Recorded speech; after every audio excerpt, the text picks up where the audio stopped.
மயங்கொலி சொற்கள்ல அணியம், அணியம் அப்டின்னா என்னன்னு பார்க்கலாம். அணியம் 3 சுழி நீ வர அணியம் அப்படிங்கிறது அணில் பிள்ளை. அணில் பிள்ளை படைவகுப்பு, கப்பலின் முன்பக்கம், துணை கருவி, ஆட்டின் தலை. இதெல்லாம் அணியம் அப்படின்ட்டு சொல்ற பொருட்கள்.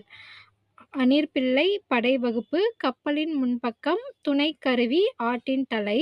அடுத்ததா 2 சுழி நீ வர அணியம் அப்படின்னா காற்று, வாதரோகம், அச்சம், பிறக்கை. காற்று, வாதரோகம், அச்சம், பிறக்கை. எதுனா அணியம் அப்படிங்கிறது. அடுத்ததா அணிலம், அணிலம். அணிலம் 3 சுழி நீ வர அணிலம் அப்படின்னாலும் அணிற்பிள்ளை தான். அணியம் அப்படின்னாலும் அணிற்பிள்ளை, அணிலம் அப்படின்னாலும் அணிற்பிள்ளை. அணிலம் அப்படின்னா காற்று, அணியம் அப்படின்னாலும் காற்று. அணிலம்னாலும் காற்று, அச்சம், பிறக்கை. காற்று, அச்சம், பிறக்கை. இது 3ம் அணிலம்னு சொல்றாங்க. நன்றி.